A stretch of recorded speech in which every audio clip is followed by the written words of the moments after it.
Hey guys, welcome back to my channel, and today we're going to be talking about the best settings that you can use for the Sonos Beam.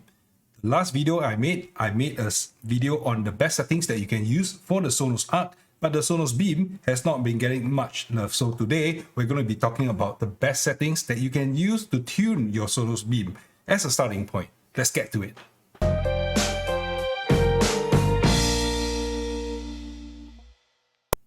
And as customary in all my videos, I actually do a lot of my videos with the summary up front. So if you don't have the time to stay around and listen to me blabber on, then all you can do is to take my summary and you can run with it. Now I'm going to do this a little bit differently. I'm going to put up the whole summary up front for you, the whole summary as in, like maybe after looking at this chart, you can literally stop here and go and set your things up. So here you go.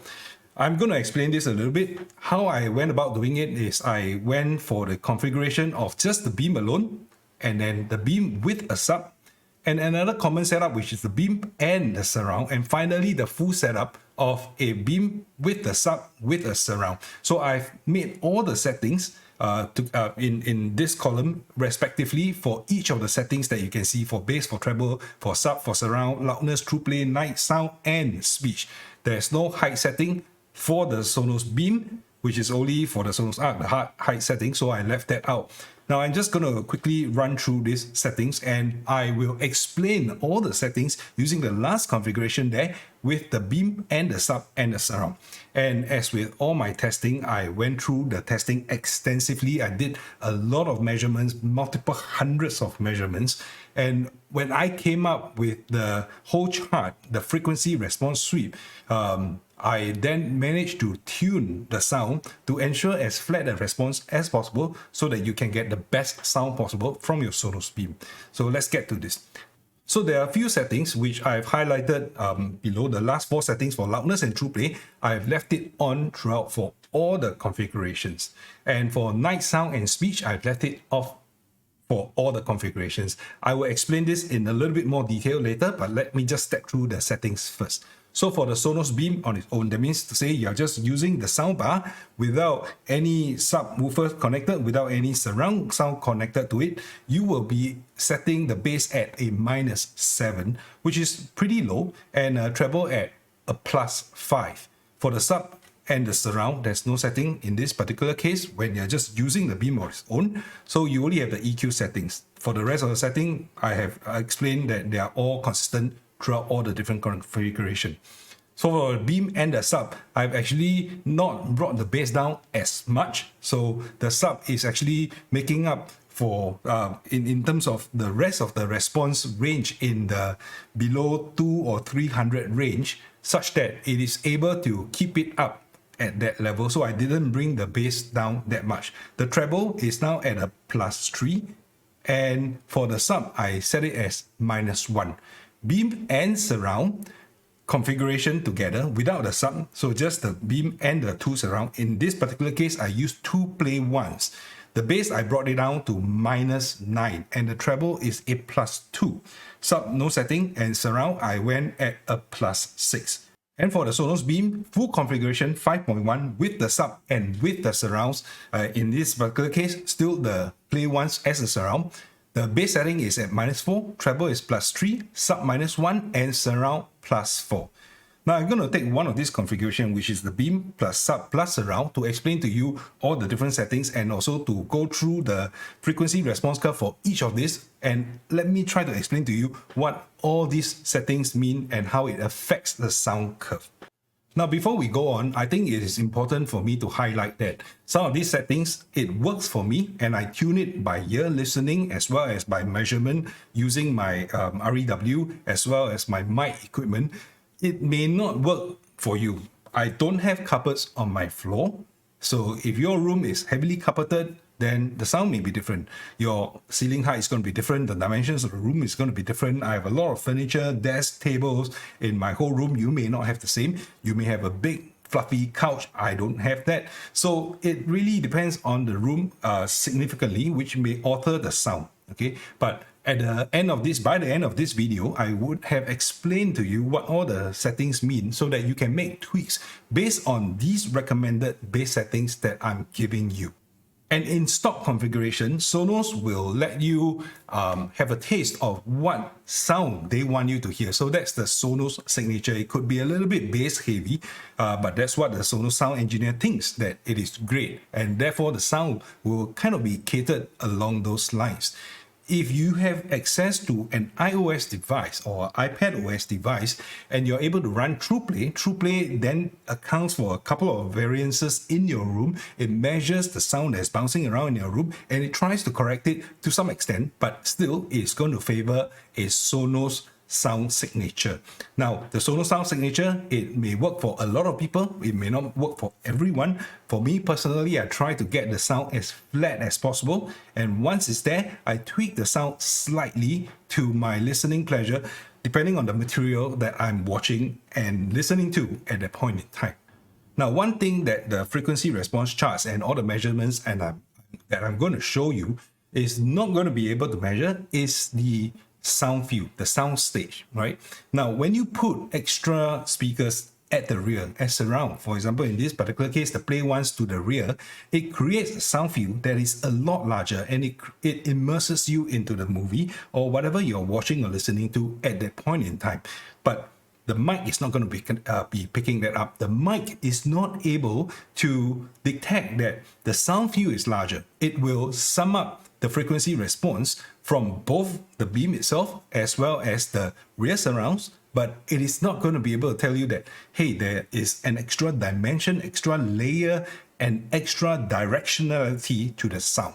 So if you see that the Sonos surround setup is not improving the response by much, don't be surprised and don't go thinking that, oh, it's not going to help much. But because the sound stage is greatly enhanced and that is not being picked up by all the sound, the frequency response sweeps that I'm going to be going through in a while. So I'm going to be switching to some of the curves and you can take a look at how the sound sounds like as I measured it. Now, these curves that you see here, okay, it starts from 20 Hertz and the response is basically the loudness, all right? It is a decibel scale. It's the loudness of each note at that particular frequency all the way up to 20 kilohertz. So this is 20 hertz to 20,000 hertz. Now, if you look at this curve, this red curve here, it represents the Sonos Beam in its stock form, Beam itself, no subs and no surround, all right? You can see that it is actually a relatively hilly kind of curve. So the below about 100 hertz or so, you're going to see that the response is going to be dropping off. The bass here, about 200, 300 hertz, is going to be slightly pronounced, and then it tails off all the way. Now, this is the 3.0, the beam itself, the soundbar itself, nothing else, and this is the curve that is getting it before TruePlay is done. So what happens after you do TruePlay, you look at this curve in green. So I'm going to highlight the curve in green here. Now, you can see that it tries to shift this peak a little bit, but it moves the peak here. So I would say it lowers the bass response a little bit. It might sound a little bit bassier, but what is important is you can see that this curve is actually slightly flatter. How is it flattened? Not by flattening this peak here, but by lifting up this low point here a little bit higher. So the overall curve is a little bit flatter. Now, let me explain to you why flat is good. When I do the frequency sweep, it plays 20 hertz at this decibel. It plays 21 hertz at the same decibel, 22 hertz at the same decibel, and it goes all the way up to 20,000 hertz, all at the same levels. So by right, if the sound comes out through the speaker, it bounces around the room, gets captured by the mic again, and it gets measured again. In a perfect system, the curve should be flat, right? Meaning to say, you hear 20 hertz at the same volume as what was recorded, what was being generated. You hear 100 hertz, 2 kilohertz, 20 kilohertz at the exact same volume as was generated. But no, right? You can see that these curves gets it has been smoothed out, it has been averaged out, but still it is still a little bit hilly and a lot of valleys along the way. It simply means that the sound that you're hearing is being affected by the room, by the speaker, by the amp, by multiple other other factors, right? So what I'm trying to do here is to try to flatten the curve as much as possible by tweaking the settings. But unfortunately, with just the beam on its own, there isn't much else you can change. So you can turn the loudness on and off, but I already recommended you turn it on. Loudness on means that it will boost the low end and the high end a little bit if the volume is low. If you are already playing at high volume, the boost is actually very, very insignificant. So you should just leave it on and let it do its work as it can. So what TruePlay does, it tries to flatten the curve a little bit here, as you can see, but still not quite as flat. So I did a couple of things, and if you refer to my previous setting chart here, the -7 to the bass and the +5 to the treble, this is the end effect, which I'm going to show in the curve here. So this blue curve here, if you take a look, it does the TruePlay, it enhances what the TruePlay is trying to do. It brings down the bass response a little bit, and it lifts up the treble another fractionally more better. Okay, so if I were to compare the original red curve, which is in stock form, and I were to compare the blue one, you can see that the blue is a lot flatter, right? Even at the higher levels. So you may realize that this particular portion here, you're losing that kind of energy here and here, but the effect of having a flat curve like that, it means that you can increase the volume, right? Just to this level, and the output will be flat, and you will still be hearing the same amount of bass energies, which you may think that you're losing, but actually you're not. And in fact, you're just going to be enhancing the volume right here at this point. Now, this is without a subwoofer. Okay, I'm just going to take away the tune ones, right? So the red one here, this particular highlight here, is the beam on its own, stock form, and the other curve is the beam with the sub stock form. So what the sub does, of course, it lifts this region, but it also frees the Sonos beams from having to work on the lower region of the bass frequency, and it directs that power to the tweeters so that it lifts up the tweeter and the higher frequencies even more. Okay, so I'm going to remove the beam stock. So this is the beam with the sub in stock form, and after TruePlay is done, the green curve comes up. So you can see that TruePlay actually does quite a bit of work here. It lifts up some of these a little bit. It brings down the peak here, and it lifts up the higher end of the frequency so that the whole curve overall is a little bit flatter than if you were not to do TruePlay at all. And further to that, I made some setting changes as recommended in my chart earlier above. I'm going to show you here again. So beam plus up, -3 to the bass, +3 to the treble, and -1 to the sub. And what happens is you will get this response in blue. Okay.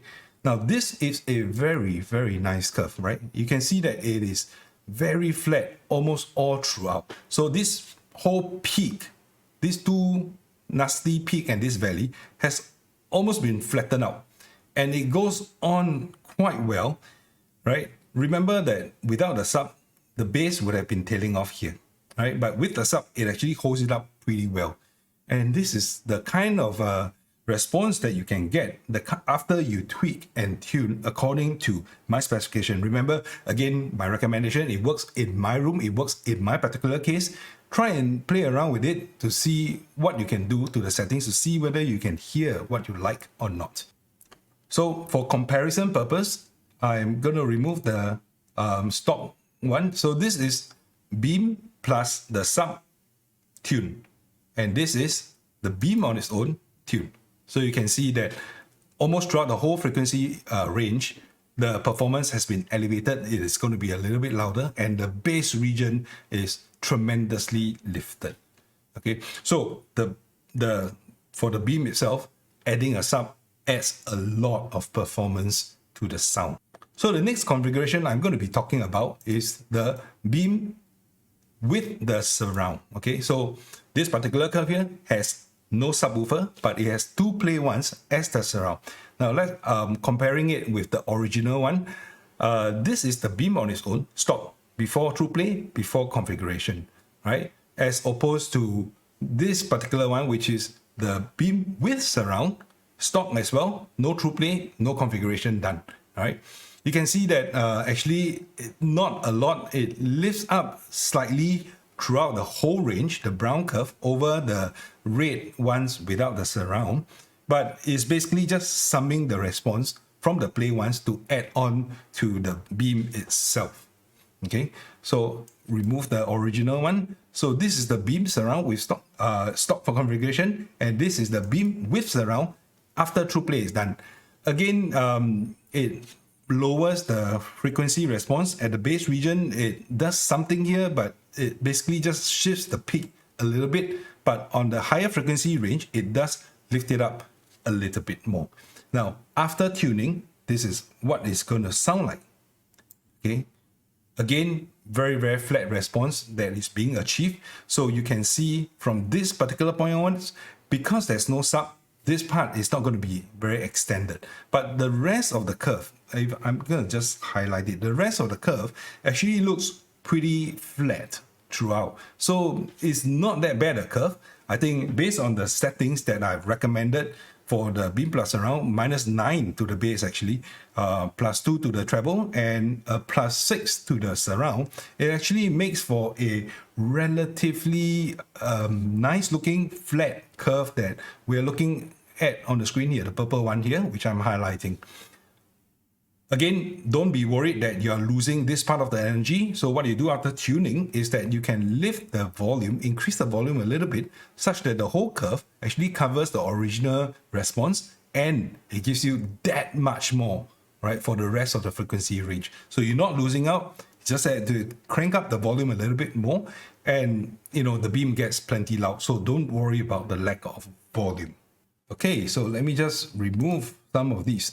Now, the last configuration that we're going to be looking at, okay, this is a Sonos Beam in stock configuration before true play is done, paired with one sub Gen 2 and a pair of Sonos Play 1s as the surround. So again, there are some nasty peaks here, some valleys here, and the response drops off quite a bit. Now, this particular part, of course, the bass is going to be there. You can hear the bass even. But it is still a little bit peaky, and if you listen to the system before true play and before tuning, you're gonna feel that it sounds a little bit overwhelming. Okay, but the moment you run true play, okay, you look at this curve, it doesn't do much to the bass region, but it flattens out the rest a little bit, so that when the whole sound sounds a little bit more coherent and sounds a little bit like, I would say, accurate isn't a word, but the whole energy curve, right, from the lower frequency to the higher frequency, you can feel that it sounds similar throughout, and there's no particular nasty emphasis on any particular parts, be it the mid-range or the low ends or the high ends. Now, I did some tweaking, of course, and if you look at the recommended settings, the bass -4, treble +3, sub -1, and surround +4. I'm going to talk about these settings a little bit more in detail with this configuration. So let me remove the true play, and then I load the tune curve. Okay, and there you go. Look at this. So in purple, this highlighted one, this is the stock configuration before true play, before tuning. In green, you have the beam with the sub and the surround, the play ones as the surround paired up after true play, after my tweaking. Okay, so if you look at those settings, what it does, this is a tremendous curve. Okay, I like it because it is so flat almost all throughout, dipping all the way to the 20 hertz range. This gets cut off at 20 hertz. 20 hertz is actually very, very low. The Sonos sub is supposed to perform well, -3 dB up to 25 hertz, which is somewhere at this point here. Okay, so after that, you're definitely going to have some tailing off. This is a $700 sub, so don't expect it to perform all the way to 15-16 hertz like some of the more expensive and the bigger SVS speaker subwoofers do.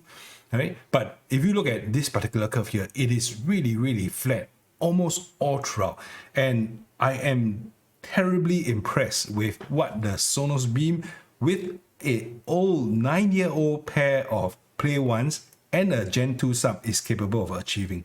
This I mean, if you don't need Atmos, I really think that this soundbar performance is something that is really worth the $1,500 investment you're going to be making in this setup. And bear in mind, the $1,500 that you're going to be paying today, it gets you a Sub Gen 3, which is newer than the Sub Gen 2 I'm using. They're giving you the Sonos Ones, not the Play Ones. So the Sonos Ones, they are in Gen 2 now. They are very new design. It has Google Assistant built in as well as Alexa. So you could use those, or you could save a bit and go for the One SL, which doesn't feature the mic, because the Beam itself, if you look at the Beam here, the Beam has a mic input. The mic's back on. The mic is muted. Okay, so this mic actually allows this to perform Google Assistant or Alexa duties. Okay, so recap on the setting. So the bass -4, bass -4, it actually helps to bring down bass response from starting between 200 to 300 hertz. Okay, and at 200 to 300 hertz, when it starts tailing off, it flattens that part of the curve. Okay, so this is the part that will start flattening off and bringing down.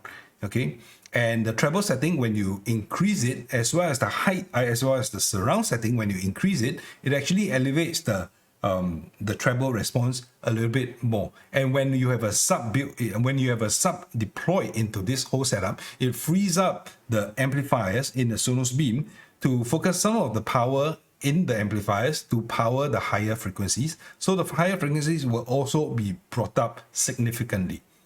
Now, the bass setting, which I look here, it is a -1 setting.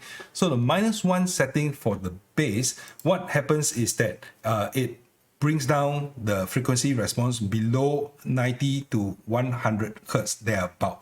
Okay, and that is probably the cutover point that is being implemented for the Beam and the sub combination. So it lowers this part. Otherwise, this might get a little bit peaky for the sub settings. So the resulting curve, if you look at this highlighted curve now, is actually one very, very nice and flat response curve. Okay, and so that is the end of today's video. I spent quite a bit of time on this as well, and I hope to have brought some kind of value to all you Sonos Beam users out there. I know not everybody has upgraded to the Sonos Arc. Not everybody needs the Sonos Arc. The Sonos Beam is still a very, very capable speaker, a very capable soundbar. It is almost about 3 years now, but you know, the sound is still fantastic. And sometimes when I listen to this in the living room, it actually gives me an impression of a soundstage which is wide enough that belies the fact that this is just barely 2 feet across a soundbar, a very small soundbar, which actually performs pretty admirably. If you found value in today's video, I hope you can consider making a small contribution towards my coffee fund. I'm going to be linking up my QR code right here. So if you scan this QR code, it will take you to my Patreon account where you can make a small contribution. I'm going to be linking up below in case you're watching this on your iPad or on your phone, which you won't be able to scan using the camera. So let me know in the comment section below if you have tried these settings for your particular setup and if it helps. If you need any kind of help, please leave your comments in the comment section below. If I have the time to do it, I will respond. If not, there are many other helpful viewers out there who are also active in the comment section, and we will just help each other out in this community. I'll see you again in my next video.